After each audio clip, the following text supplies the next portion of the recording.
आदरणीय मुख्यमंत्री साहेब, लाडकी बहीण, लाडका भाऊ हे झालं असेल तर लाडक्या नातवांकडे पण लक्ष द्या.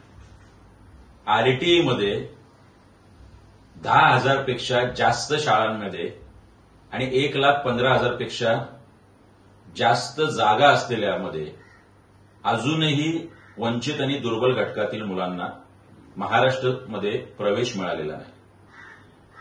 हायकोर्टात या संदर्भात जनहित याचिका दाखल आहे. ह्या वर्षी नको तो GR काढून मुख्यमंत्री आणि राज्य सरकारच्या शिक्षण मंत्र्यांनी या खासगी शाळांना यावेळी वगळलेलं आहे. याचं मूळ कारण या खासगी शाळांना जो परतावा द्यायचा आहे तो 1,800 कोटी रुपये द्यायला राज्य सरकारकडे पैसे नाही. त्यामुळे या नातवांचे प्रवेश अजूनही झालेले नाही.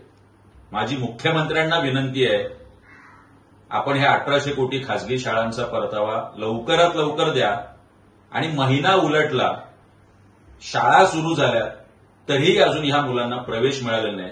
यांचे प्रवेश सुकर करावे आणि पालकांना दिलासा द्यावा.